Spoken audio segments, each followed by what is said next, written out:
But okay, here we are.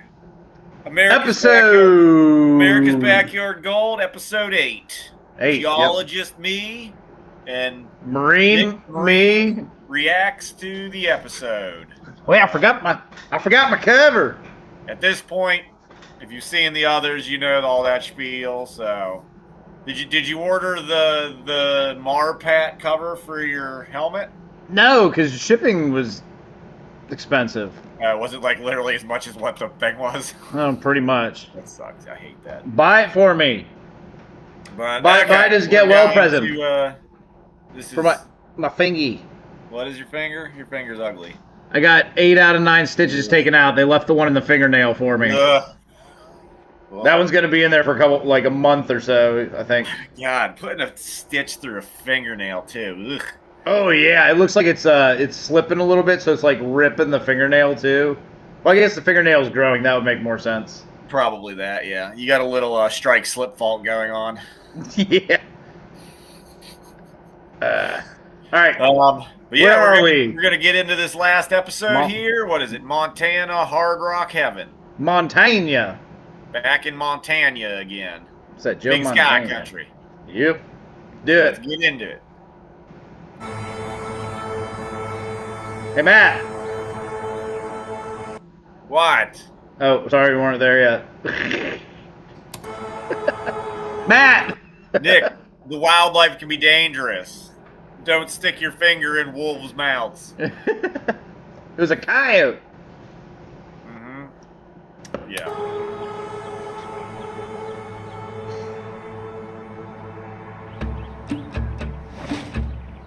Montana Rocky. Oh, yes! Don't stick your finger in that dog's mouth either, man. I know, right? What it'll do. You'll end up a... How much is this thing gonna run you? Well, I thought I just saw something recently that you can now buy one that has a flamethrower attached for like $10,000. Oh, is Elon Musk selling that one? I don't know. It's something. Yeah, it's literally a flamethrower attached to the top of one of those. Now, nice. The thing is it the same company making all of these dog ones? I kind of doubt it. So who the hell knows? I mean, I bet you one with the flamethrower is going to cost $1 or $2.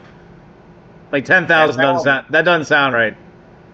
I bet you it's more than that. That's what I heard. I think you're missing a zero. No, I don't think that much, but I don't know. Who knows? This one probably costs more because LiDAR costs probably a whole lot more than a flamethrower. Just saying. Does this thing have LiDAR in it? If it's going into a mine, that would be my guess, yeah. Okay. That's what all the self-driving vehicles use and stuff is LiDAR. Is that what it is? Figuring out what's in front of them and everything. And a LiDAR module, at least the LiDAR module for like looking at the ground and making maps, like those things cost $16,000, I think, on the lower end. So, you know, expensive. All right, little fella, I want you to go get the gold, okay? You ready? Go get the gold. Here he goes. Easy there. Easy. Wow. I mean, it's a cool application for it, really. Yeah, mines where it might collapse, because I think, to me, that makes... So we saw the one with the drone. Yeah. This makes more sense than a drone, because it's not going to kick up all the dust. It's bigger, but it's not going to kick up all the dust and stuff. Yeah. And I think it's more robust, too. Like, it's not necessarily going to run into something accidentally and fall out of the air. Even though that one had prop guards and stuff, still, you get it too out of whack, and it's gonna crash. Yeah, but that thing was like a beach ball floating through there. It kicked up so much dust, like you couldn't see anything. So it's probably not much smaller than this thing is, like from the side view there, like the width and the height. But no, it's a cool application of this new type of technology that's coming out with robotics and drones and all that type of stuff. Now, the drone would be cool if you were going into one of these mines here and it just happened to open up into a cave. Yes, that would be very cool. But, I mean, that would just be cool in general. Yeah. Yep, that'd be cool. Hold it right there. Look at the rock. Oh, that is incredible. Gold. Yeah, baby. You've got gold. I doubt it. I doubt it. They wouldn't have left it if it was like that. Yeah. That's some sort of mineral precipitate or something on the wall, probably. Well, also, so let's assume they're right and it is gold. Could it have been like, I don't know, like water seeping through the rocks and like not broke in that off type faces? Of time scale, no. Not for gold mineralization, no. I mean, to like chip off the rock face, like that could have been underneath a rock, like a thin sheet. You mean like a collapse? Yeah, kind of like. I mean, it looks like it's a mine that collapsed anyway. I don't know. I doubt it, and I doubt that's gold. And it doesn't matter how good that camera is; you're gonna have a hard time telling if it's gold or not. But I doubt that's gold. That is just I wouldn't have left it. I'd have been like, "Oh, I'm taking this chunk home with me." Yeah. Hell no. Right.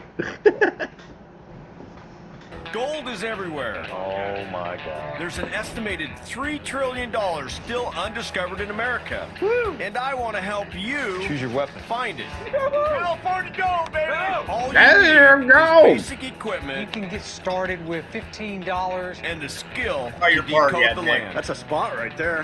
That's your part. Yeehaw! I'm Dave Turn.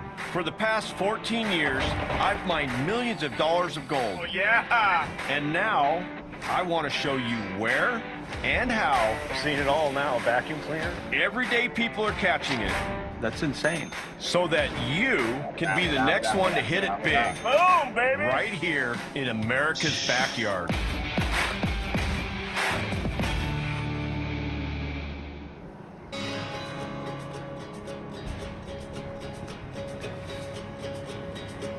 This is a beautiful part of the country. We're in the Yep. Montana Rockies. Kind of tell why they call this Big Sky Country, because you can see 360 degrees. Pretty sure they just used that in the last episode too. They did. We might be watching the same episode with like an extra piece in it. I really hope not, but That would suck. Welcome to the land of That's shining Red mountains, already. Montana. They did Idaho territory. Yeah, well, but Montana and Wyoming was part of that too. Yes. Also known as the Treasure State, this region's delivered nearly $40 billion of gold. Montana has a history of some of the largest gold strikes in America. Now, I'm going to show you how to get some of that gold. This state has major potential for a life-changing strike for the everyday gold hunter. And some of the greatest opportunity is found under Montana's surface. And getting it isn't as difficult or expensive as you think. If you hit the right Yes, but let's use this $10,000 plus drone or something. Or Yeah. yeah. Yeah, or whatever that. What was that pond in there? I've seen those before. It's a strip mine, right? That was an open pit mine. Yeah, it's probably Yeah. Butte, Montana. Yeah. Booty, Montana. it could change your life. But first, you're probably wondering what hard rock mining really is. Can't pass in the double lines, asshole. Gold forms deep in the Earth's core, inside molten rock known as magma. Over Magma. millions of years, the magma is forced up inside the Earth's crust. When this liquid cools, it solidifies into veins of quartz and gold, and this is what we call ore. Hard rock miners tunnel into the mountainside and chip away at the rock to release the ore and then retrieve the gold. In Montana, there's over 10 million ounces of gold left, worth over $20 billion.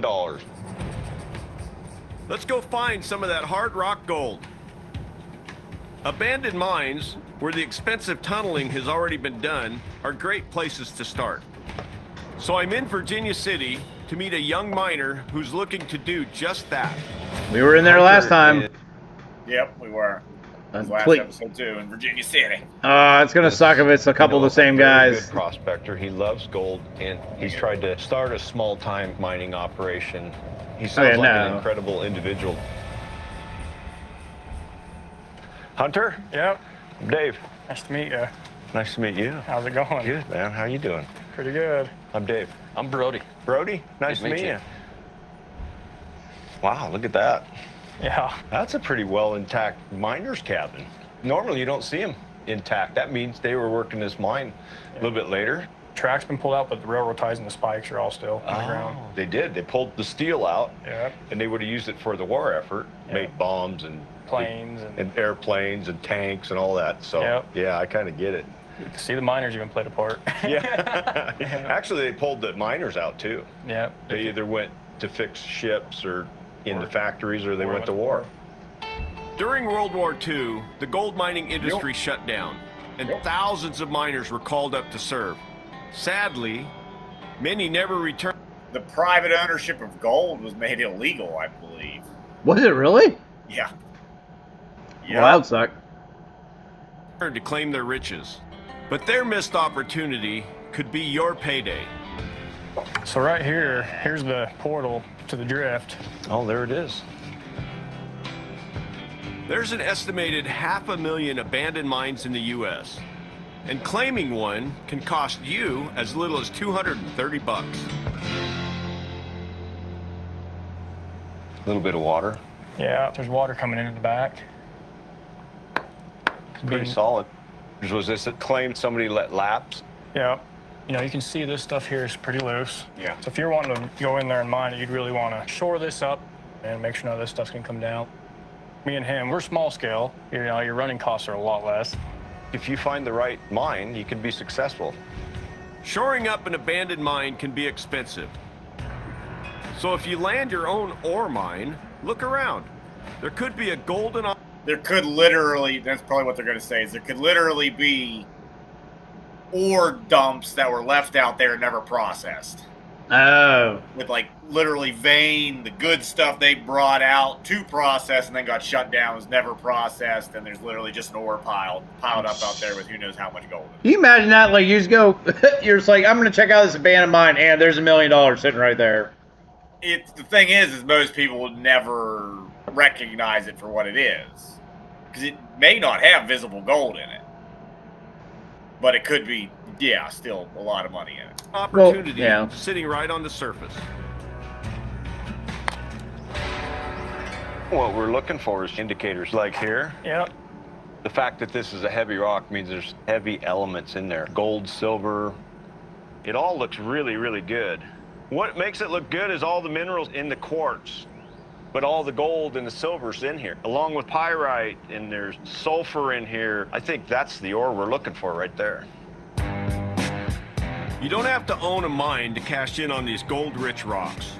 But always check with the landowner first before you go out hunting. How long have you been prospecting? About 10 or 11 years. We were in Virginia City, moved up here and didn't have much. The place we were going to live actually fell through, so we ended up living in this camper. It was all we could find to borrow. So you're living in a camper. Yeah. You, your mom. My little sister, my little brother. So there's 4 of you. How old are you? So that would have been about 12. Gosh. Right, about 12. Okay. And so this old guy walks out, and I asked him, I just bluntly was like, hey, do you guys know how to find gold? Yeah. He grabs his pan, goes like this, and he had a dozen pickers in it. Nice. And I was, at that moment, I was like, holy cow. Oh, boy. I'd like to live up here. I'd like to buy a ranch, mine, and and kind of have a good time doing it, but know you're making money while you're doing it too. If this waste ore contains enough gold, it could put good money in hunters' pockets and fuel further mining. So how are you going to test this? Run kind of a rough assay. It won't be real accurate, but we'll get an idea. An assay tests the amount of gold in the ore, done by heating the rock to very high temperatures, a process called smelting. So you got your own smelter? Yep. Homemade, I suppose? Oh, yeah. Oh, boy, this ought to be fun. We're going to find out if that mine's worth anything. We're getting ready to... yes, you want to do that, but I feel like also just a crush and pan as an initial first pass would help tell you that there's at least something. Well, they were breaking the rocks. They were breaking the rocks up there. They were breaking the rocks to just look at them under hand lens and stuff. They weren't crushing them and panning them. I mean, to me, that'd have been the first thing. Is okay, let's do a crush and pan. But well, what are you going to crush it with? The hammer? You're looking at a jaw crusher right there. Yeah, but they hiked in. They're not going to carry that with them.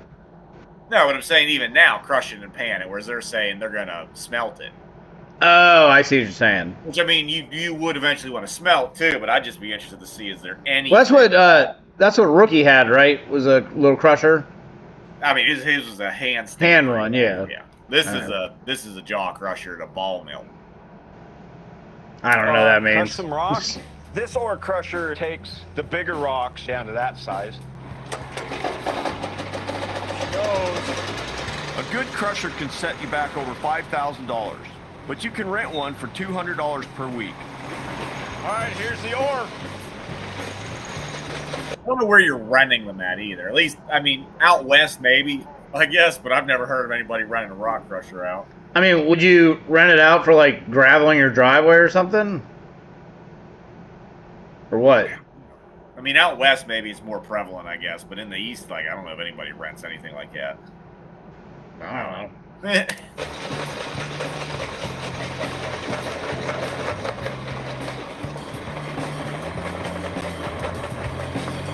No masks. That's always real good, too. Yeah, I know, right? Let go, sis. We'll kill you. That went pretty quick. Wood took that ore and it pulverized it down to sand. With the ore crushed to a fine powder, now we need to find the gold. You better We're lose. using a $400 fine sluice known as a gold cube. Like any sluice, water washes lighter, worthless material away. The heavy gold sinks and is trapped in the grooves. You see this, Dave? No. Oh, wow. Look at that. There's going to be some gold in there. To retrieve the microscopic gold from the concentrate, Hunter is mixing it with a substance called flux, making it easier to smelt. 1.25 to 1 ratio. You got soda ash Yeah. and borax. Yeah. Causes the flux, which then pulls the impurities out. Widely available as household cleaning products, this costs Hunter just a few bucks. You ready to see this redneck ingenuity? Let's see it. The next stage needs heat. So we'll get that furnace set up. This should be done away from vegetation with easy access to water to avoid risk of fires. Nerd. Especially, no. You were in Idaho with us. Did you want to light a fire anywhere around Nope. there? No, Start it was that. bone dry. We had Start a every- forest fire literally happen while we were there. Hey, the West, get yourself under control out there. Yeah, so, no. You'd be amazed. That's the kiln. Really? Yeah. The nice thing is this stuff's cheap. Withstands really high heat. Yep. Hunter is We using a use that- I $30 use ceramic that fire. stuff in our wetsuit heater. Okay, that's what I thought. In our copper coil wetsuit. Yeah. We use The fire extinguisher ones, yes. Yeah. Fiber blanket that insulates the heat to reach the point gold melts. 1,947 degrees Fahrenheit. Here's our torch. And Hunter's made his from an old vacuum cleaner. It's crude. It's a poor man's way of smelting gold. We're gonna fill this about half full. Sit that in the middle. Your makeshift furnace. Now for the fuel. A tank of good old-fashioned propane. It's 2,400 degrees right now. That's pretty amazing. Now let's pour it. Man, that stuff here we really go. doesn't burn, does it? After an hour Shit. in the furnace, Huh? So that stuff really doesn't burn, does it? No. That's insane to me. What is it made out of? Like I'm not sure.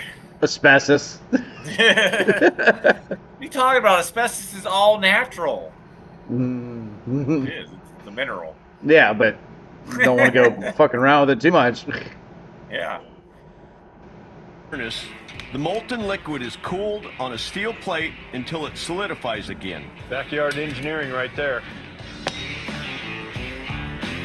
This will clean off a little of that extra slag that we don't want. Yeah, that's good. Then it's time for round 2 in the furnace to burn off the remaining impurities. And then your precious metals will be on the top. On the bottom, I thought. Oh, smelting your precious metals end up on the bottom, not the top. The slag ends up on the top. I was gonna say, because that's what happens when I do aluminum cans with Dad. It's the slag on top. Yeah, slag on top usually. I mean, and then you get a little button. You get a little button down in the bottom.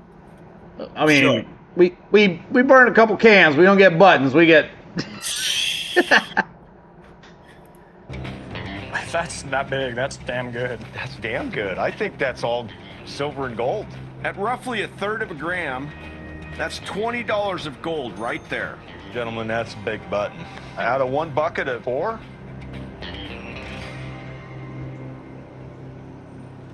We said a buck was 80 pounds. Be 25 grams in a ton. At about $50 a gram. $1,250 a ton. Not quite ounce, but not With the bad. potential to run a ton of ore a day, Hunter could be making around $6 grand a week. And that's just the rock on the surface. But if it's a reflection of the gold underground, he could be onto a serious payday. If you guys are going to do it on a small scale, you can go after that vein and start making some money. You're going to be millions of dollars. Yeah. So you know there's gold there. Look, I did like their smelting setup there because it was very simple, just using propane and a blower to get the temperature up right. A pretty good idea using that insulation stuff too. Yeah, you just make a simple little furnace out of it, basically. It's just funny to me. It works. Yeah. I never would have thought it. I might have to play around and build a little setup like that. Oh boy, here we go. Yeah. looks to me like it's profitable. What are you guys going to do now? Next would be shore up that portal. What do you think? Yeah, and then assay the vein itself. You guys might be onto something. Just 2 guys going in there, doing it Two yourself. guys. That's pretty good. 2 guys, 1 portal. How much did he say it was? It was only like a couple $100 or something for them to take over the claim or the mine. Per year, yeah. I don't know what the exact federal. I thought they said like 260 or something. Well, but I mean, with their setup there, like they're easily paying for it in a week if it kept up like that. The question is do they own that crusher or are they renting that crusher too? That's a good point too. Yeah. That's a Keen. I think that's a Keen RC46, which would run you about $8,000 to $10,000. But it is a good small scale setup like that where it crushes you're going to have to do some sledgehammering because you can't throw like stuff like this in there. It needs to be like I think 4x6 ish. Don't tell me what you can do. Hit it with a hammer and then you do whatever you want with it. And then it crushes it through the jaw crusher and it falls into a ball mill and then you get fine powder out. I mean, I guess with like how much they were talking there, because if he said they can do a ton a day, and what he say was like $6 grand a week. Yeah, 12. They said like 12 or 1,300 a ton. Something like and that. If Yeah. you crush a ton a day, then yeah. So I mean, you end up paying for buying the machine there in a week and a half. What this fails to represent with that is all the labor and expenses leading up to ever being able to even start running anything. Yeah. While they have a portal, they have stuff dug. All the timbering is expensive and labor intensive to get all the timbering in there. And then you have to find the correct vein. You actually have to start being able to dig it out, which is its own small feat. And they were just picking up ore right off of the ground there. So that would be, to me, yeah. So they do want to start securing the portal, but the question would be is if there's literally just ore laying on the ground, why is it out there laying on the ground? Was there an ore pile that got dumped and never processed? Like stuff like that, I don't know. Because that's the easy stuff to get that you can run immediately and make money off of to give you your capital. Yeah. To then start reinforcing the portal and going in. And then they got to get that water out of there too. You got to get the water out. Yeah, you need to get some sort of tram system or using just even wheelbarrows or something. You're going to need hammer drills. You can't, dynamite's so damn hard to get. You're probably not getting that. Nah. So you're going to have to use hammer drills and wedge and feather, or I don't know. Wedge and feather? Yeah. Oh, well, thanks for clarifying, Matt, for the person that has no idea what the hell a wedge and feather Basically, is. have you ever seen where they'll drill a hole in a rock and then they'll stick, it's almost like a wedge. So you have two pieces of a wedge, and then there's a piece that goes down in the middle, and they'll hammer on the top of that piece, and it drives those wedges apart. Okay. But they'll set up a whole run of those. Usually this is done on like rocks outside, though. You'll like crack a boulder in half with them. Oh. When you're mining in hard rock like that without explosives, I don't know. I don't really know. Other than a hammer drill and like a jackhammer and stuff, like I don't know how you're really getting it out in an efficient manner. Sierra Blaster might be an option. And that is? That's that, you watch Gold Rush Whitewater where they were cracking boulders underwater with those little explosive thingies? Oh, yeah. That's the Sierra Blaster. That does not require any type of blasting license. Can you use that above water? Yeah. It's Okay. made for above water. They're the ones who think pioneered it, I'm not sure, underwater. But even that, like, that's mainly being used to crack boulders. So what's that just going to do to a giant rock face that you're trying to pull out where it's literally all rock? No. I don't know. So, I mean, it's cool. Hard rock's a lot of capital to get into usually, but hopefully on this episode they'll give some updates at the end. Yeah. Update. They're broke as shit. There's opportunity in these mountains to find gold. If people out there do their homework and they do their research and they find the right mine, they can make money at it.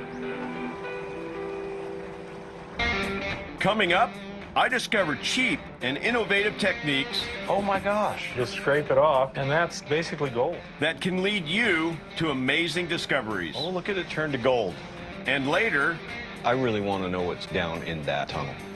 This is really the first time that anybody had seen this, probably since our grandfather saw it. So this episode's basically going to be discovering mines and melting down old All cell hard phones rock. for It's all hard gold. rock stuff, Nick. Yeah. Cell phones and laptops for gold. Yeah, sure. Yeah. What is it? There's like 25 cents of gold in each phone or something like that, or like my $2 one or buddy in something. Virginia will do that a bunch, and he sometimes gets way more gold in a year than I do from getting scrap electronics and stuff. A lot of times it's the older electronics that have more gold in it, apparently. Well, I would assume they were a little more carefree with it back then. Possibly, yeah, I'm not sure. Just bigger processors, bigger everything, so more gold, I don't know.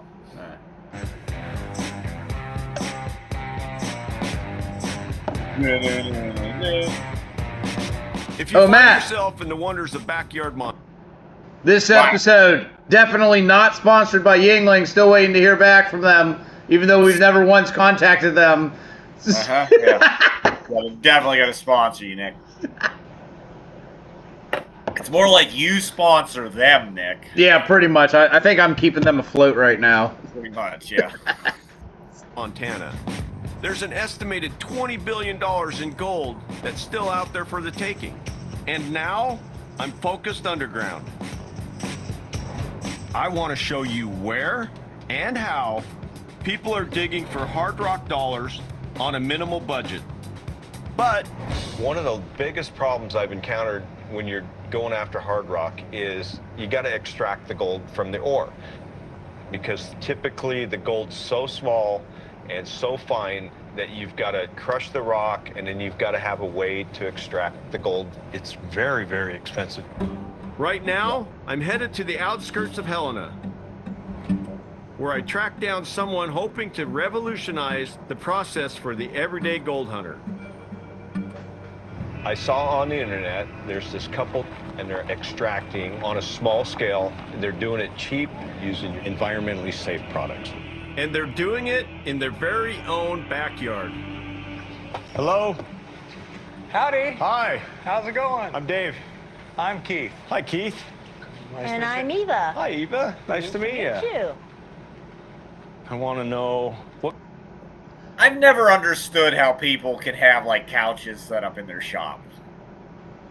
I mean, my Pennsylvania house, I literally had like 2 couches out there and a bar.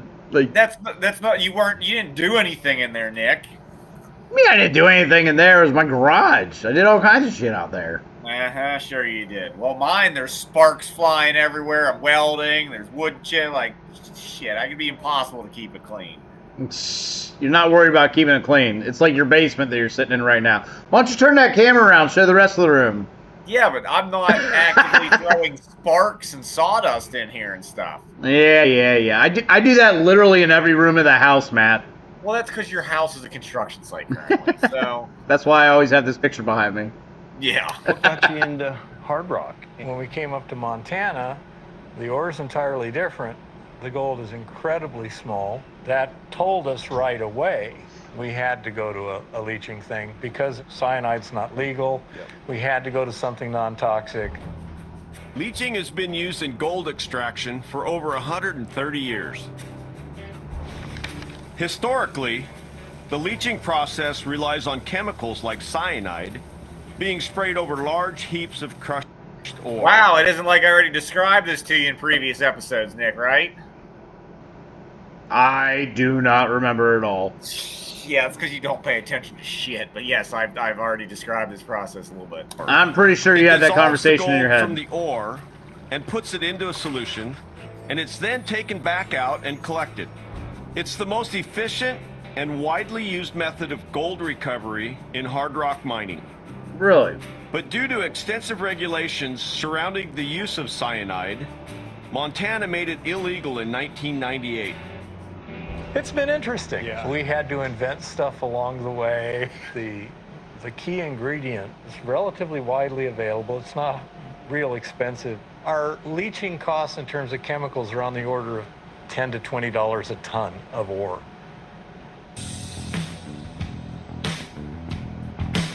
This is your leaching Solution is just the chemicals and water.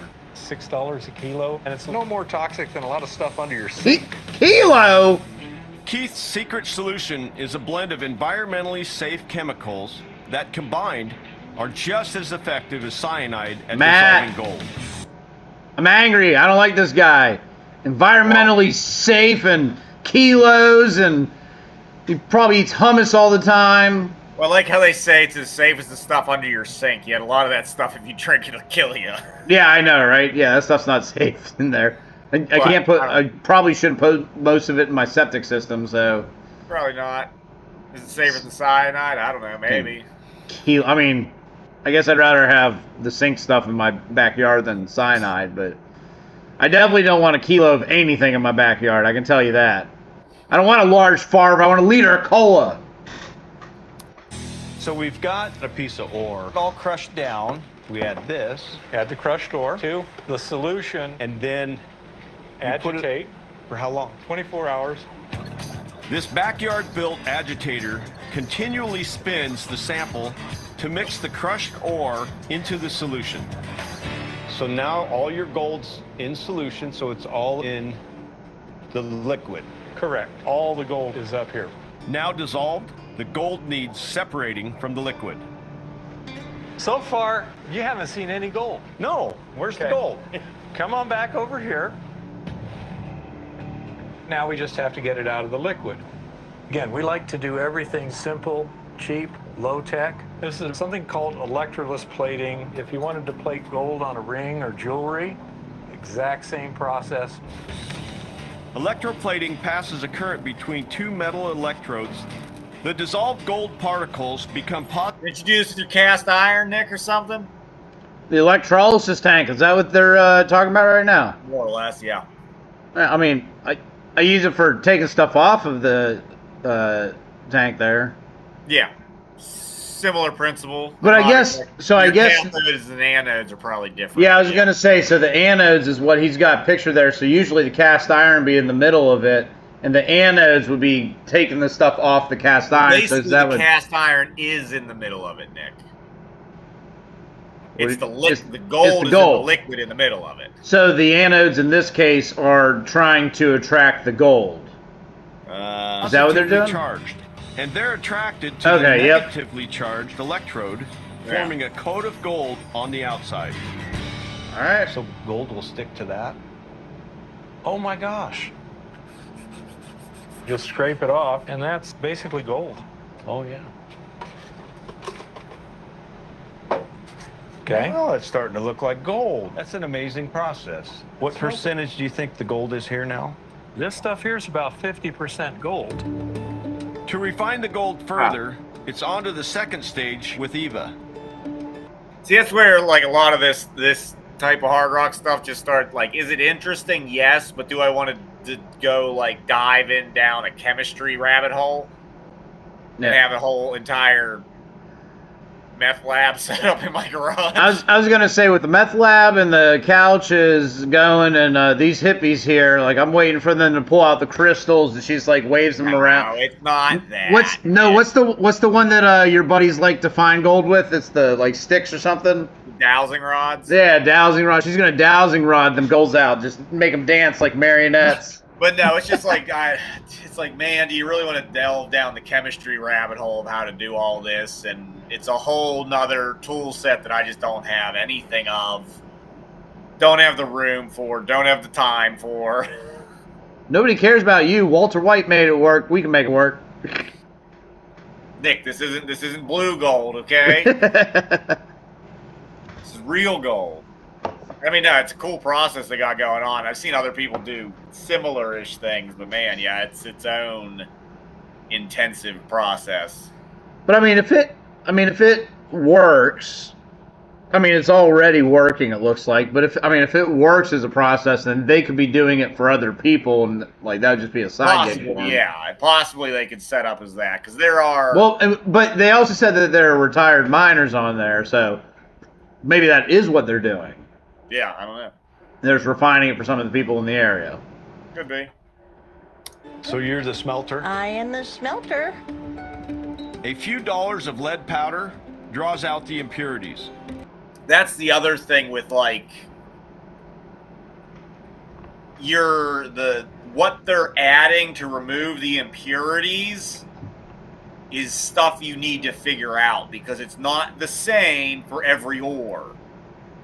Every ore has different impurities and therefore needs different fluxes and different concentrations of things to then pull it out, which is its whole own then rabbit hole of testing regime stuff.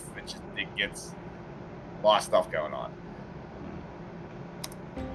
Now we're going to head out to the furnace and To put the it right furnace. in. All right, let's burn something. Absolutely. So that is a 55-gallon drum with a very high-powered exhaust fan.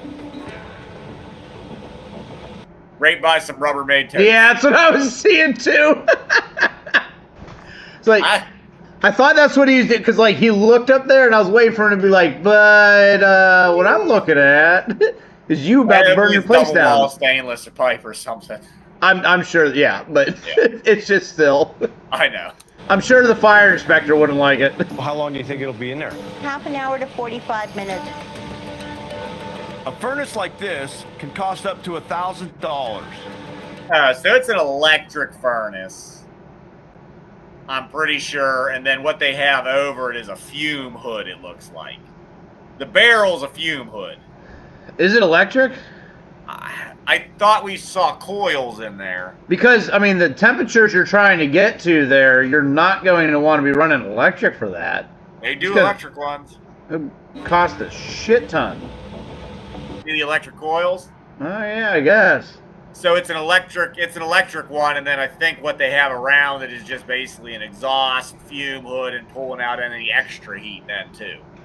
Huh. But it's not like active stuff from a fire, basically. So it's not getting stupid hot, probably. Huh. Well, how long do you think it'll be in there? Half an hour to 45 minutes. A furnace Man, like it's this getting hot. can cost up to $1,000. But you can always use a cheaper backyard setup like Hunter. So where's our gold now? Our gold is inside that lead button. One last round in the furnace before we see the gold.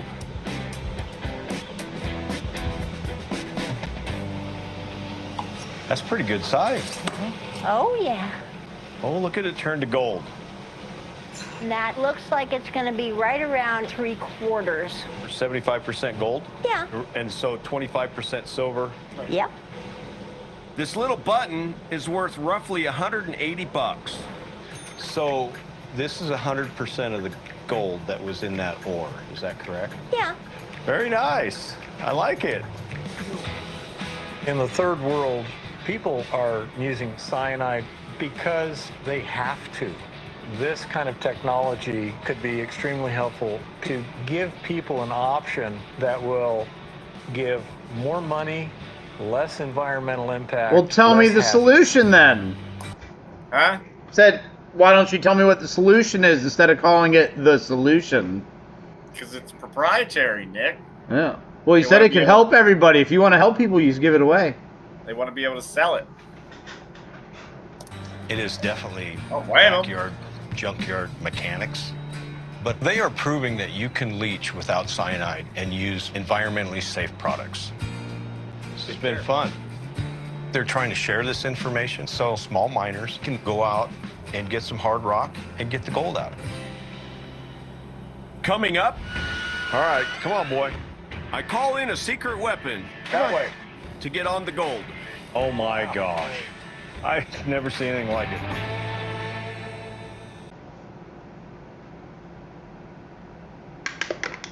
He dribbles. He shoots.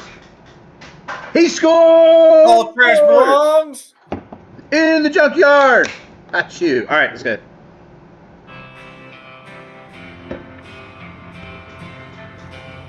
I'm here in Montana to Going meet slows people that are out. trying to better their lives with hard rock mining. But not every underground mine is viable for a miner on a budget. It takes good research and assessment. But is this possible for the total novice? I'm about to show you how. I'm going to meet two brothers, Drew and Ross. They reached out to me because their mother passed away and they inherited this gold mine and they have no idea what to do with it. They're East Coast city slickers whose mine is outside of Sheridan, a region that's produced over $60 million of gold in today's money. That's it. All the heartache. These New Yorkers have no gold experience, Yeah. but have an incredible opportunity and dream Ooh. to reopen their family mine. I saw the Eagle Rare there. Huh? Said I saw the Eagle Rare sitting on the shelf. Buffalo Trace, if you want to go ahead and sponsor me, feel free to do that one too. I got a couple bottles sitting back there. Yeah. I'll start drinking this. Gold! Gold! Hey, well done. Oh, thank you so I much. love that song. Oh, thank you, thank you. I was just thinking of my mom and, you know, what it was like for her growing up in this area. Your first time to Montana? Yeah, this is the furthest I've ever been out this way. This is beautiful. This is amazing. So tell me your story. It was your grandparents that started the mine? Yeah. Is that correct? Yeah, that's right. Our Carl, our grandfather, in 1932, he bought it for 50 bucks. The brothers' grandfather, Mafia. Carl Oon, immigrated from Norway in the early 1900s. In Hans Gruber. 1932, he bought a 14-acre hard rock claim just outside Sheridan. He worked it with his young family, including his daughter, Ross and Drew's mother, for 8 years, but was killed in action during World War II, and the mine has been abandoned ever since. If you guys own it now, what do you guys want out of this? I'd like to see if it's feasible to actually mine it or determine the value of it. And this is an opportunity to bring in more cash to make the life sweeter. Our older brother passed on recently, and we realized now is the time. Maybe I can help you. We love that. The first thing, let's go look at it. We have to try to figure out, is this doable? Is it viable? Is it economical? And I suppose we're going to find out what these guys are made of.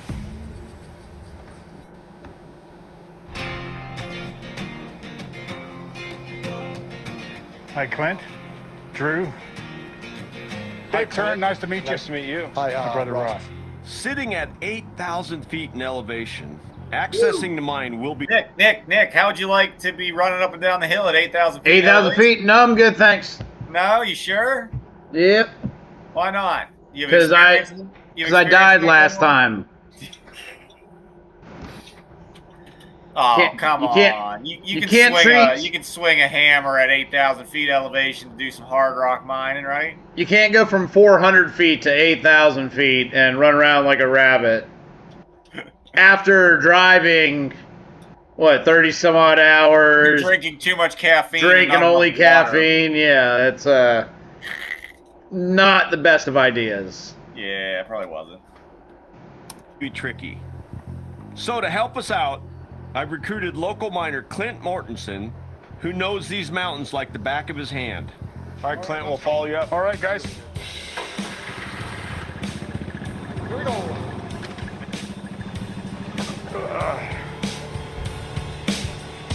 Nick, your Jeep. You can just take your Jeep right up there. Yeah, easily. Probably. Hold on. Pretty bad road, isn't it? Yeah, this isn't really a road. Yeah. What? Getting close. All It's a right. little bit of homecoming for you boys.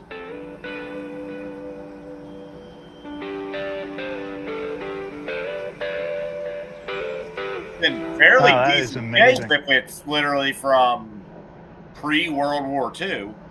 Yeah, they must have gone up there and did a little cleaning up there.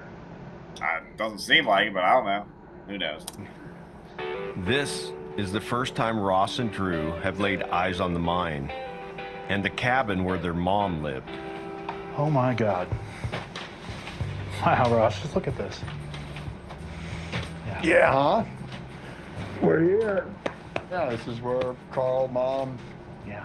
Grandma spent their time while they worked the mine. Because it also must be a patented claim. Why is that? Otherwise, it would have lapsed. If Okay. they would have kept up with the yearly dues and stuff, which I doubt they would have from that long ago, it would have become claimable ground again. So what's the difference between a patented claim and whatever's Patented not? claim, you own the land and the mineral rights. Oh, okay, gotcha. A normal claim, you only own the mineral rights. You don't own the land. Anybody can come camp on it. Anybody can come recreate on it. They just can't pan or look for minerals. And on a normal claim, you can't build a permanent structure. So would your dad's property, would that be considered a patented, even though it doesn't have a claim on it, would that be a patented claim if he decided to, if he could, for some reason? Because he owns the property and he owns the mineral rights. No, a patented claim was its own type of claim.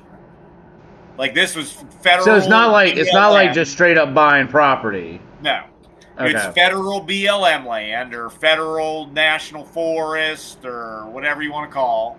Various, I mean, there's so many different ones.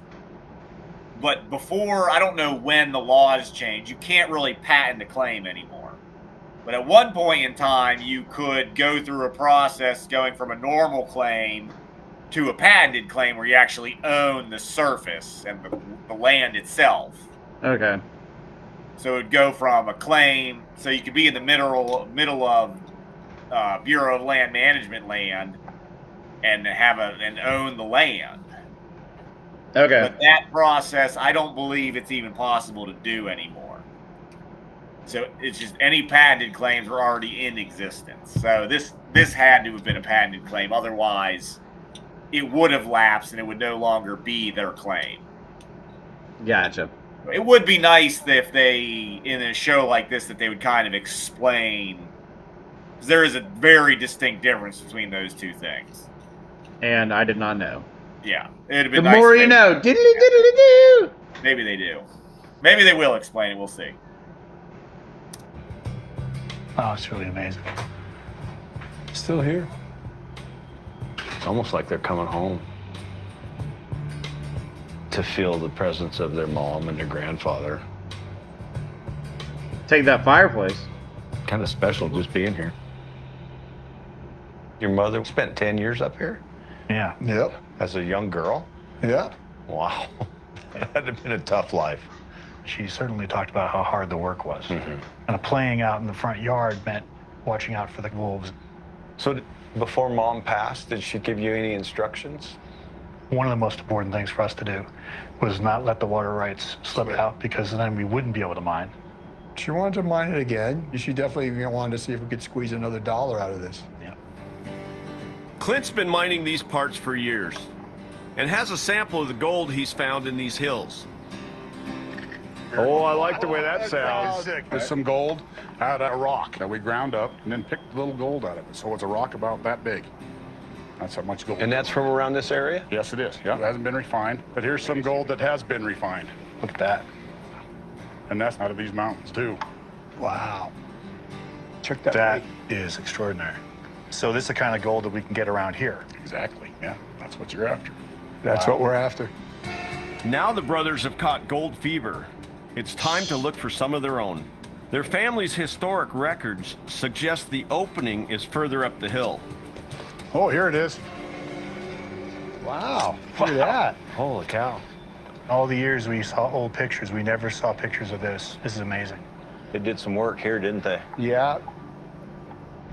Working mainly solo, Grandfather Carl would have used a pick and shovel to chip away ore from the main vein and carry it to the surface. So this is real loose. That's your vein structure. This up here is called your hanging wall. Right. So see how it's more solid? Yeah. And so this is where all these gases were kind of trying to come out. And that's where you find your gold, your silver. So somebody found this, and then look what they did. You just followed it down into that? Followed it right down. Records show there were once 7 tunnels on this site, but this is the only one remaining. It must have had good gold in it. I think it's pretty rich. I'd really like to get down in there, but it's not very safe. Oh, we need a rope to get out. Looks like there's some timber down there, but who knows how good it is. The next step is to determine how safe the shaft is. It's an old ore bucket. But first, there are other incredible clues right here on the surface. Still full of ore. Oh. This is all quartz. The minerals is the black. Could carry some silver. So many of these mines got shut down because of World War II, and a lot of them never came back.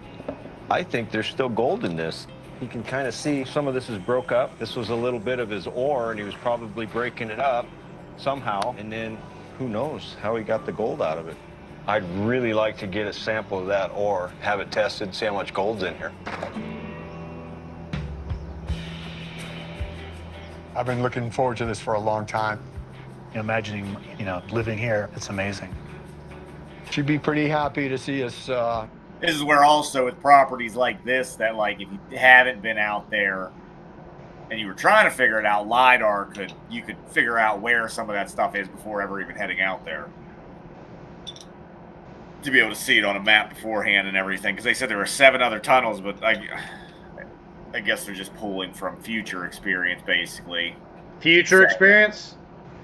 So, as with video editing, at some point they find that none of the other tunnels are open, and this is the only one that's open, so they say that. Oh, I see what you're saying. Okay. Yeah. It's like, calm down there, Futurama. I'm guessing they must have went and looked for them to say that none of the other tunnels are open, but... Working this one again. If we can show that there's really a lot of value here, then there's a possibility of getting investors. My hopes are that there's enough gold content to maybe have a life-changing turn of events. It'll take a day for the results, but knowing the value of the ore coming out of the mine is critical. So, I'm going to use this time for a field trip. Got a contact in Wairika, and they're developing a mine. If I could get some information from them, kind of like how much money does it cost to develop a mine like that, would be good information for Ross and Drew. Coming up. How many sticks of dynamite we gonna use? 45 sticks. An explosive encounter leads to a bonanza payday. 1 ton of this, you're getting $5 million. Seriously, you're changing people's lives right there.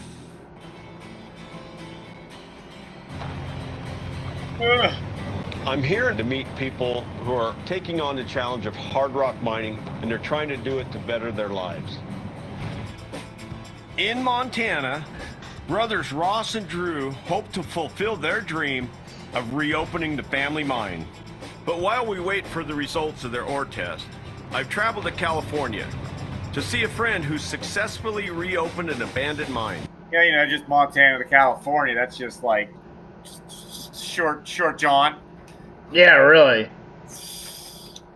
Not like it's probably 12 hours or more. I'm leaning to more. With a little bit of more. work, you can do it too. Mark is a very interesting guy. He was a financial advisor, and now he's turned into a miner. Here's a perfect example of a guy that's going underground, and this is going to change his life. Welcome to McAdams Creek Gold Mine. McAdams Creek. Yeah, absolutely. How long has this thing been in existence? 1892. Yeah, since 1892 it's been around, and we've had it since 2011. With no previous experience, Mark opened up this abandoned hard rock mine in the heart of California gold country. The first hard rock gold discoveries here date back to 1849. Those early finds quickly grew into a multi-billion-dollar industry until the price of gold dropped in the 20th century, shutting down the majority of mines with gold left behind. If Mark can do it, there could be some rich potential for any of you looking to open up your own mine. Give me a basic breakdown of how you start up an old abandoned mine. What was the first thing you started to do? Sample. That's the face right here. And that's where this high-grade ore comes in. This ore like this. We're talking 2,681 ounces per ton. Come on, seriously. Jesus. And that's what we want to get into. So we're trying to expand it. Did you hear that number, Nick? 2,600 something per ton, which a ton is 2,000 pounds. Yeah. So I don't understand how that works. 2,000 ounces of gold per ton. Oh. Wait, no, that doesn't make sense. How can you have more weight in gold than the weight of a ton?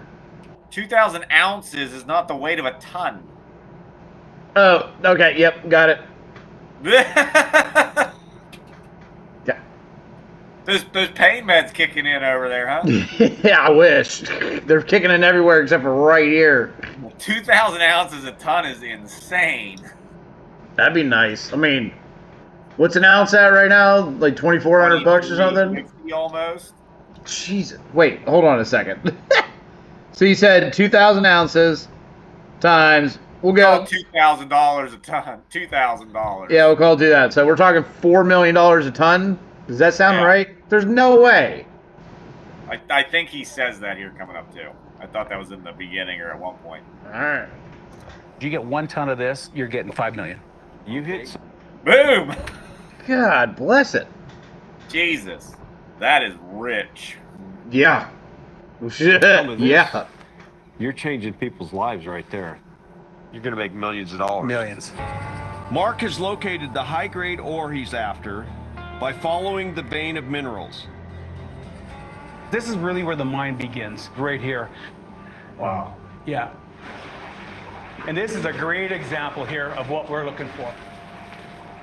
This is a nice big wall of course. You can see on the floor here where it runs. And so, I mean, this is probably all about an ounce per ton, this rock. It's really high grade. And yeah, an ounce per ton is considered pretty good high grade stuff. And he found an ore chute. And ore chutes tend to be super high grade. That's an insane high grade. Yeah, that's a nice vein structure. But to start harvesting that gold, you got to open up the tunnel. So, Mark's pulled together a gang who have a bit more experience. Ethan, come and meet Dave. This is Ethan. Oh, my hands are all full of grease. Nice to meet you. And this is Bart. You know, we're just trying to expand it to Dave's. So that can fit in? Yeah, so we can get this underground. Just expand it a little bit. The mucker. The quickest way to open up a tunnel hasn't changed in over 150 years. Dynamite. First step, drilling holes around the section that you want to remove. These are the holes that we'll drill to get this corner out here. Bart's all ready to go here with his jack leg drilled. A jackleg drill uses compressed air to strike the rock 800 times a minute. Renting an air compressor and a drill should run you about $2,000 a week. Yeah, we have maximum thrust with this angle. Question is, why do they keep going in terms of renting? Because the small scale guy is not going to purchase that. Because if that's $2,000 a week, how much does it cost to buy it? $60,000. I guess you'd want to rent it until you get enough stuff to actually then probably buy it. Like, he's on really high grade ore right now, but that doesn't mean he's got the money. It doesn't mean he's pulled out a whole ton already. True. It just means that section he hit was at that amount. Yeah. Yeah. Okay, I guess with rental, I was just more so thinking in terms of like probably worth it to buy it, but yeah, if you're talking super expensive. Well, hold on. Think about it in terms of dredging there. Like, did you start off with a 6-inch pro line and all the diving gear, a couple brand new engines, and I just happened into that in the first place. That wasn't a plan. Okay, so answer my question. Did you start off with a 6-inch dredge? No, I pretty much started off with a 4-inch. Within the first year, I had a 4-inch. Yeah, and that was after you had that little spinny wheel thing. No, that was during the 4-inch and stuff. You had a spinny wheel thing before because you had that down at Eat Up Metal Creek, where you destroyed my dolly. No, did I have one there? Willie had one there. Nah, well, that's what you're. I mean, Willie still has one, doesn't he? Yeah. Where he loses nuggets out of. Yeah. Bye. Okay, Bart, give her hell.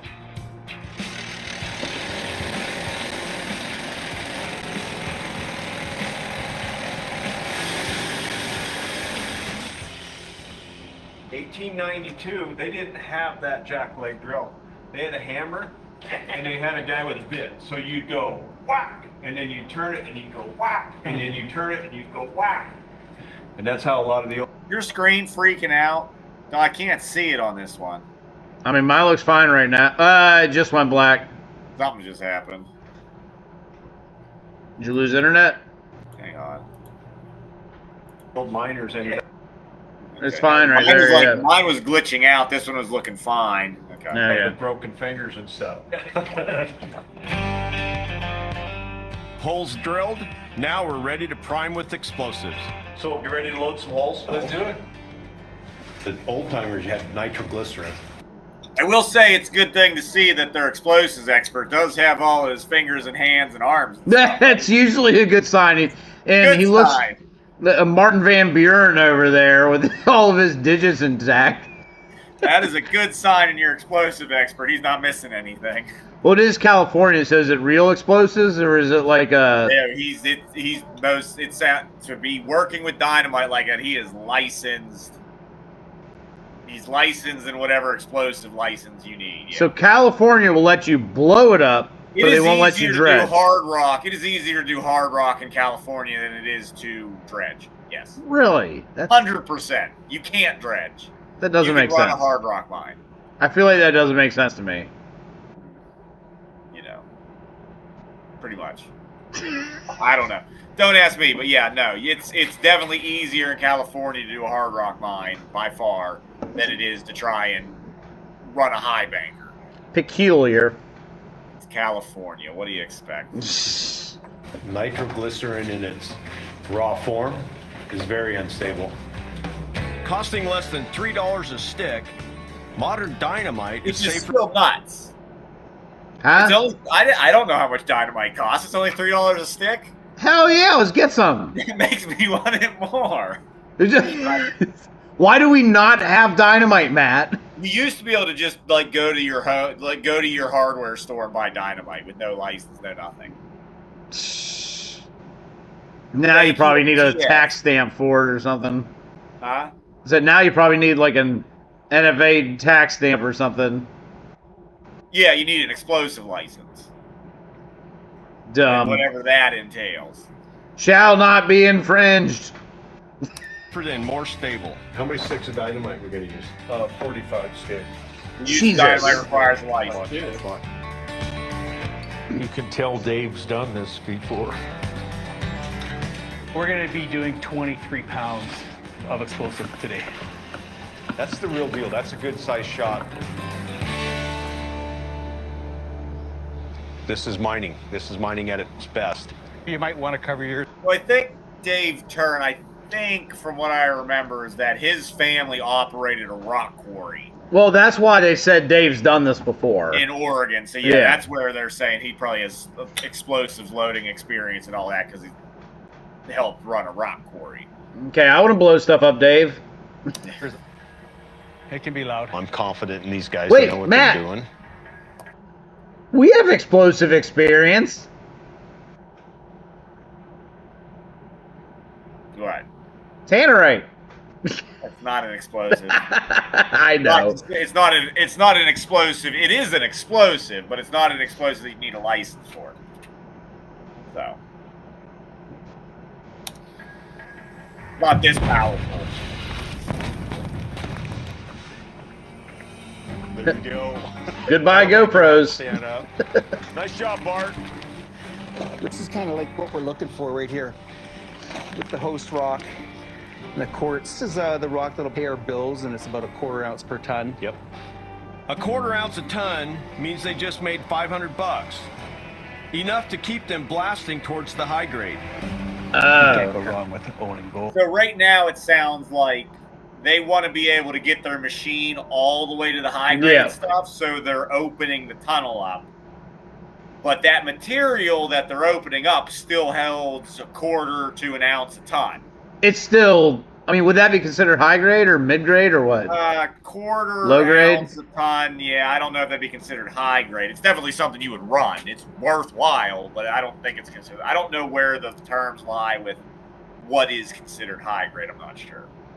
I guess it would depend on your cost right now. So I bet you with the machine, the demolition expert, everything else he has going on, probably needs a little bit more than 1/4 ounce a ton. How much do you think they blew away with that first one there, like at a time? Like a ton at a time or what? I have no idea. Not a clue. I mean, that bucket on their mucker there is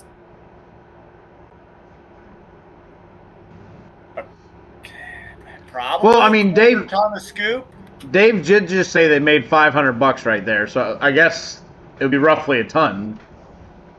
If he just said it was 1/4 ton, yeah. Yeah, I mean 7 grams. So you're talking like 7 grams ish a ton or something, right? Yeah. Yeah. Gold. So the best way to own gold is have a gold mine. A lot of people have great properties, but you need guys that got the experience. You need a Bart. I mean, really, it's 4 guys, but they're doing it on a very small scale. There's still gold there. In the flash of a piece of dynamite, you could be rich. They hit one pocket, they could all retire. Oh my gosh, I've got to go back and talk to Ross and Drew. In order for them to move forward, we've got to get in that tunnel somehow. Figure out how far in they went, what the vein structure looks like. Then we can start making good decisions.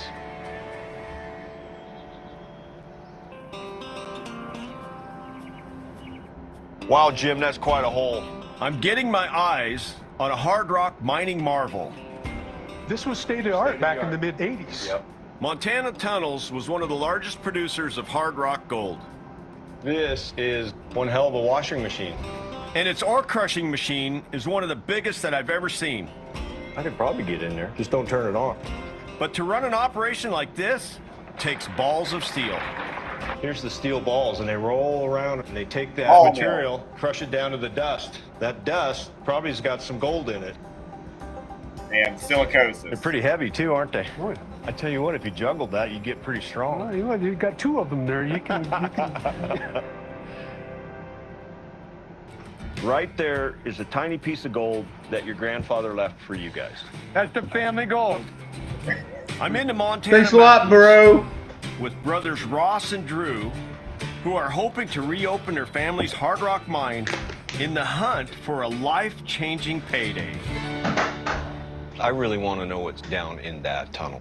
Got some new technology that's never been seen before. With strong assay results, I've got a plan to test the mine's safety. Well, what were the assay results? Yeah. Come on, give me like a something per ton. Geesh, not just a speck in a pan. I've called in a favor from an expert in exploring hazardous places. How you doing, Dave? I'm good. Good to see you. There we go. Whoa. Wow, there he is. Look at that. Oh, wow. Oh my God. This $300,000 canine named Holy Rover shit. is one of a herd of cutting-edge animals, which can be rented for $4,500. What does Rover stand for? Robotic Observation Visual Inspection Robot. We've got an optical zoom camera. We've got a spotlight. We've got thermal, and we actually have sound detection. The animal's actually waterproof. The Rover is really for anything that's going to be hazardous or we don't want to send people into, whether it's gaseous environments, explosive, or nuclear waste. This one is probably going to Mars soon. Seriously? Yes. But before he heads out of this world, Rover's going to find us some gold. All right, come on, boy. That way. Probably not. You're gonna have to clean the shit out of it. All right, Brady, this is it. This is our portal, the adit. Our plan of attack, I'm going to have you control the camera, and you tell me when to stop. Okay, and you're going to tie a tether to it? Yes, just for safety. All right, little fella, I want you to go get the gold, okay? You ready? Go get the gold. Fetch. This is really the first time that anybody had seen this. Artie, go in that hole, get the gold, Artie. Yeah. Sniff it out. We got to train her. She got the cone of shame right now, so it's a gold radar. It's just like nee. Yep, exactly. Beep, beep, beep, beep, beep, beep. Probably since our grandfather saw it. Here he goes.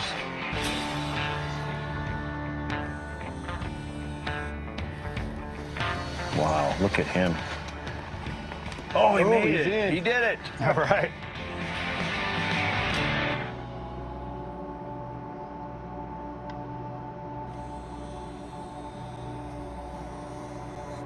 Hold it right there. Look at the staining on the the rock. There's some gold colors, some rust colors, and some green colors. Yeah. There's your vein, guys. There it is, that yellow there. Yeah. There's mineralization. You can see that. Good, he's not calling that gold that. Good. I was gonna say, man, talk about some clickbait and a half on that. I know, right? Jeez. Strong, rusty colors indicate heavy minerals, which can mean gold. It's over 3 feet. It's getting bigger. Yeah. Want to keep it going? Yep. Okay. Okay, now I see just a little bit of the vein over here on the left side. Uh-huh. Looks like somebody's worked it here. See where it's missing? There's a piece there. Okay, so yeah, that's the spot they were probably working on. We're really walking in their footsteps. Okay, I'm gonna swing over to the right. There's a pillar just to your right of Rover. There's the rest of the shaft going down. There's a couple collapsed beams. And then we've got some pillars on the floor here too. And a body. The shoring's fallen down. We're right on top of that log, and it won't let us go below that. So that's as far as it's going to let us walk down into this one. Due to the steep incline and collapsed beams, it's time for this little puppy to return to base. Nice job, Rover. So in this case, honestly, the drone might have worked better because it did not look super dusty and dry and probably would have been able to make it deeper. I don't know. That thing looks like it gets pretty low. That drone was like it was a beach ball floating around. Yeah. I don't know. If you really took your time flying it and you took that cage off of it, then yes. Like the safety cage, if you just had the drone. I mean, they're not going to do that though. I think that opening would have been big enough for the drone with the safety cage, but I don't know. I wonder what the battery life is like on the robot dog. I mean, for $300,000, I better be able to play with it for a couple hours. Yeah, I hope so. For $300,000. I better be able to run a marathon with that damn thing. Yeah. And by run it, I ride it. That's amazing. I've never seen anything like it. That's a good sized vein. I mean, it looks to me like it's bigger than what's at the surface. They've worked it. Those are all good signs. Kind of exciting, guys. Rover's confirmed there's potential value in the tunnel. How much do you think it would cost to make that tunnel safe to go in there? That's a tough one. It's expensive, guys, because the first thing you got to do is make the entrance safe. You're talking thousands of dollars. But it's also a thing of it's a whole hell of a lot more if you're not the ones doing the work too. Yeah. So I don't know where they stand with that, but if you're out there doing it, then it's probably more feasible. Yeah. I mean, yeah, it depends on what you want to do. You sit there and just start chipping away at the entrance to make it big enough, and then you shore it up with a bunch of timbers. Yeah. Now, I'd probably hire somebody to bring me in like a couple feet just so I can see what their craftsmanship looks like so I can duplicate it. There's so much, once again, with everything, there's so much information out there on how to properly Well, yeah, I guess. Yeah, but I don't know. It would be good to have, somebody advising who knows what they're doing, no doubt. You think Reddit would be a good place to look for that? Probably not Reddit. Jeff Williams on YouTube. He knows his shit. Okay. He's a geologist, and he's big into mining and stuff, and he's done whole video demonstrations on how to timber a shaft, timber adits, all that type of stuff. Huh. Yeah, he knows his shit, and you can follow his stuff probably pretty well. Obviously, everything's at your own risk. Yeah. But, yeah. I mean, yeah, this would be a type of project I'd love. Like, this would be so awesome to try and do. But yes, a lot of people might not want to. I don't know. I'm okay. Assay results were good. 1/4 ounce per ton of gold, 12.72 ounces of silver. You could 1/4 ounce a ton of gold, so 7 grams per ton gold. Which is that $500 roughly. And then 12, he said 12 grams per ton silver. And I think a gram of silver is like 35, 40, something like that. Yeah, something like that. So, was that another 360, $400? I mean, so you're talking once again, that was still just like a piece of rock sitting out on the ground outside. So like you have no idea, is that for what? For the assay thing? Assay here. It wouldn't have been. Well, yeah, it wouldn't have been from in the mine, but what could just a piece laying out on the ground? So it's like, is that the gotcha. The hot stuff for the mine? Is that just like average background? And like you don't know. So at that point, that's $1,000 a ton. It's roughly encouraging. How's it $1,000 a ton? Yeah, I guess. Because of gold and silver, yes. Yeah, okay. It's encouraging, and I think it would. You definitely want to get in there further to find out what's really there. Yep. But once again, it takes money and time. Yep. be looking at $800 a ton. With silver and gold combined, this could mean over $5,000 per day. You guys own the land. Start processing some of the ore that's already out there. If it's out on your pile, you just take that ore to town, crush it, and then it jump starts your mine. Another piece of the plan. That's a really interesting idea. And that could pay for a road. You guys got a lot to think about. My advice is don't make emotional decisions now. Now it's business. It's dollars and cents. And I want you guys to be successful. It's all a win from here, but there's a lot of legwork. That's right. That's going to happen. If it's here, we'll get it. Thinking about our grandparents and our parents. I mean, first thing to me would be revamping and getting the cabin livable. Yeah, and then I would just live there. I mean, for $5,000 a day, I'll go ahead and work 5 days a week. Yeah. Road, I mean, sure, the road's rough, but I'm not sure you want to... It's cheaper to probably own a UTV than it is to make a road. Oh my God, yeah. Yeah. And Just, a UTV will be able to get most of what you need up there. Yeah, just get a shitty little Jeep with a shitty little trailer. Yeah, pretty much. Pretty sure I'm not worried about that trail. Trying to put a road in is stupid expensive. And then what you do is you're out there and you're already crushing everything, so you just come back with all the useless stuff and you just use that to fill in the road. Pretty much, yep. Whatever. Yep. I hope they're proud of us. There's values in the tailings pile. They won't be proud of you if you fix the road.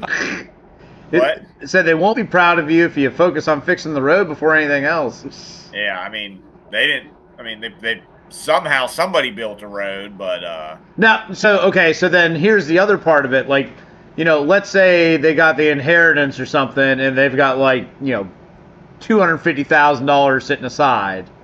It's like, okay, fix some of the worst spots in the road or something, because I mean, that doesn't look like too much fun. But I'm still pretty sure my Jeep would be fine on that. But when you're hauling stuff in and out, that's going to start being the issue. So like, Yep, lag. Retain the water rights. Okay, yeah, my video just cut out there for a second. What'd you say? So their mom wanted them to retain the water rights to the property too, so that mining would be possible. So you're talking about you'd be processing everything up there, preferably. Okay. You just got to get. I mean, even like that Keen RC 46 rock crusher or whatever. I mean, it's not a big trailer.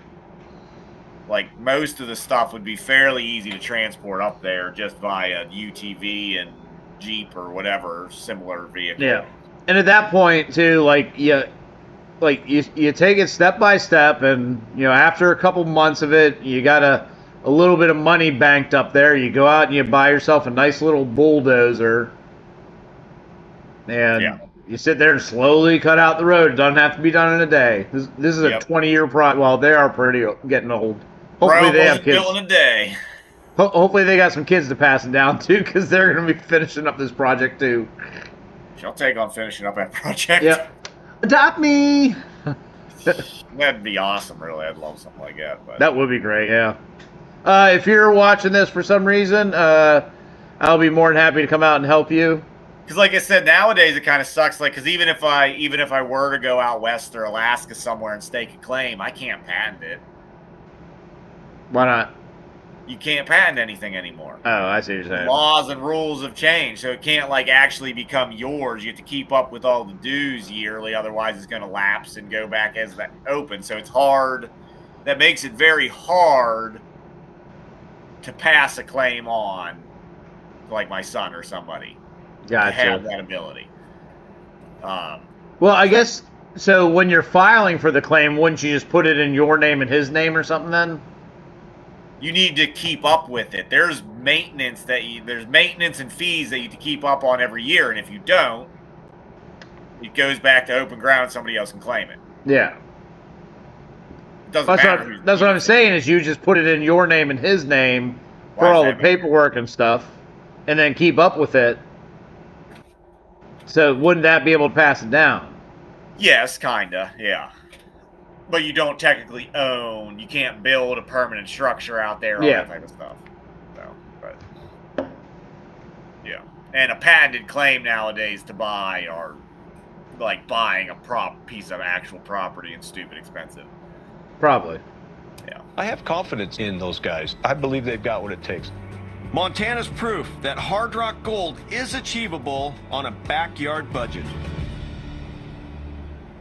There's people out there that are actually finding ways Better to do extract updates. gold on a small scale. It's hard Not work looking and like it takes it. time, but I do believe up in these lost and abandoned mines in the mountain, there's still gold locked up in there. And if a person has the tenacity, that was the there's update. still an opportunity to go claim some of that gold. And now, I'm off to look for more life-changing gold in America's backyard.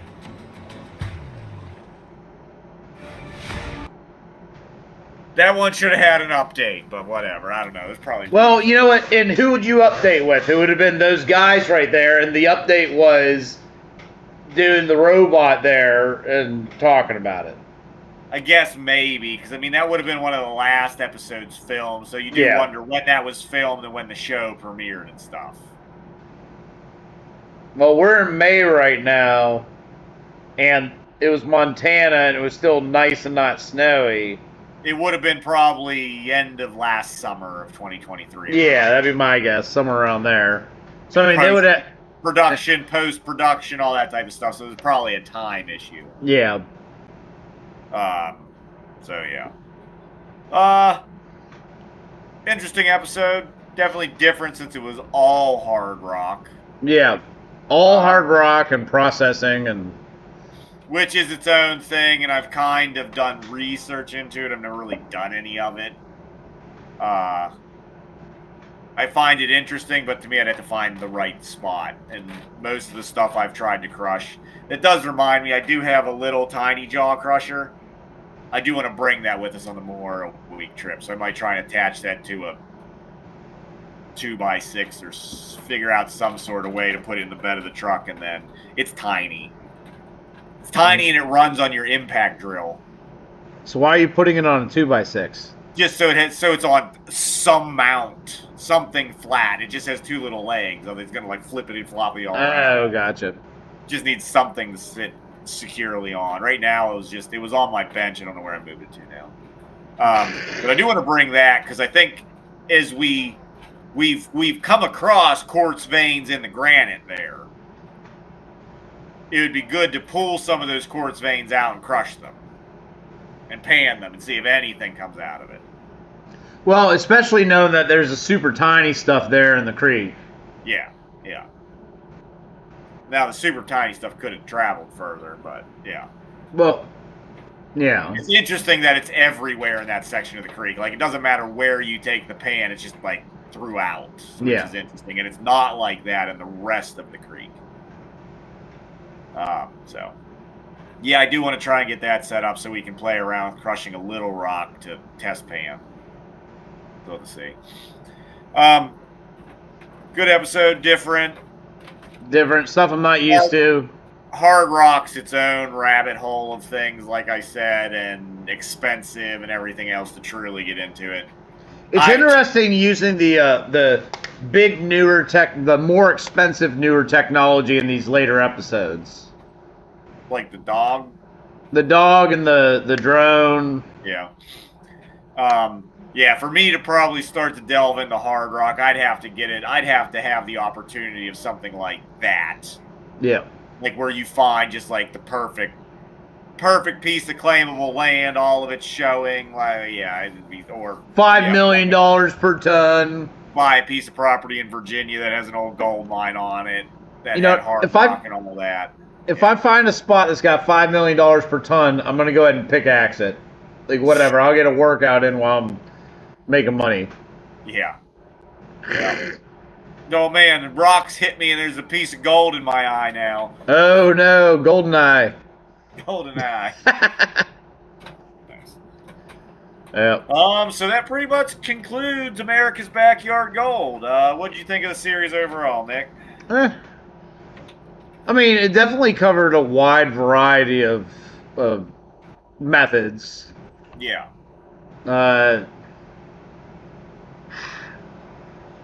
I mean, yeah.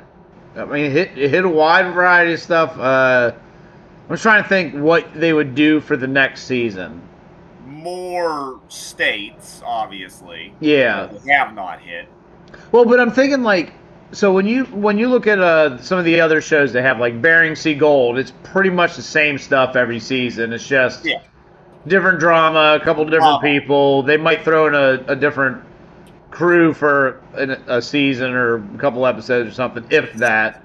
Maybe any more, not too much, but yeah. Yeah, so it's literally the same stuff over and over and over again. So, and that's been going on for how people long? Almost dying, things like that. Nick falling into the river almost, getting killed by an anchor line, things like that. So this one here, his drama was he's like, oh, look at that, it's so much gold. And he's like, yeah, it's just stained. I mean, so that is... so this isn't a drama kind of show like that. It was, I don't think it was supposed to be, and that's something most prospectors have complained about with the Gold Rush shows, but it also, will this type of show hold your generic audience? Yeah. What and that's what's funny is like the prospector will complain because the other ones have too much drama, this, that, and the other thing, and then they won't watch this because there's not enough drama in it.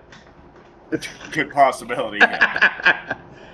Yeah. How many of you are actually still watching this right now? Just give me a high five. Yeah, pretty much. Yeah, that's what I thought. So no, I thought it was a decent show overall. I think it did some good things. Some things could have been done better. From what I know, they are starting to work on a season 2. But I don't know when they'll plan to do much or anything with that. No. We'll just have to see. I don't know. Any other closing comments? I want to get down to Virginia and start dredging is what I want right now. I want my finger to not feel like it's about to float off my finger and explode in space. It just hurts so much. That sucks, yeah. It's like, can you tell the size difference there? Jesus. Yeah, this thing's like ridiculous. That is an ugly ass finger, yeah. It is. It's so nasty looking. A little bit. No, well, it's going to be a miserable couple days here next week. What? It's going to be a great couple days. I have to make sure I bring a lot of medication with me. Whiskey, Nick. That's all you need is whiskey. There you go. All right, yep. Suck Buffalo Trace, if you want to sponsor me. Be a man. Suck it up. I'll be a man. I'll just literally suck up all the Buffalo Trace I can. Okay, we'll wrap this one up. We may try and do more react shows maybe at some point to other gold-related movies and shows. Yep. I don't know, try and delve into that some. We're starting off with Goldfinger. It's really excited about that. Never seen that one. Yep, but maybe after we finish this series and stuff, we're probably going to go. We'll go back to our normal stuff, picking up with Memorial Day week stuff, and then probably a river trip, and then some other stuff, and then we may start looking at some more React series. So we'll see. See where that gets us. Especially since you're going to be down and out for a while. Yes, come August. Yes. So yeah, pretty much. Not that I can complain. Yeah, down and out. I can't do anything.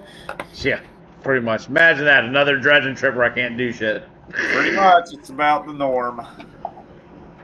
So. But if for some reason you made it this long in the video, like and subscribe if you haven't done so already. And send Matt a message saying he's a little bitch, and we'll send you out a pan. Yep, and we'll be catching you next week on hopefully some lives, though you'll see the live. Matt, this is going to come out. This is going to come out way after, yeah. You're going to be seeing the live streams before you see this video. So if you're watching this, if you want to be a time traveler, go back in time, watch the live streams that happen next week. Yeah. Yeah, figure that one out. Time travel's fun, isn't it? YouTube time travel machine. Yeah. All right, that's our next video reacts. YouTube time travel machine. We got to make the movie first too. Okay, we'll see you guys. See you for the next one. All right, bye. You done?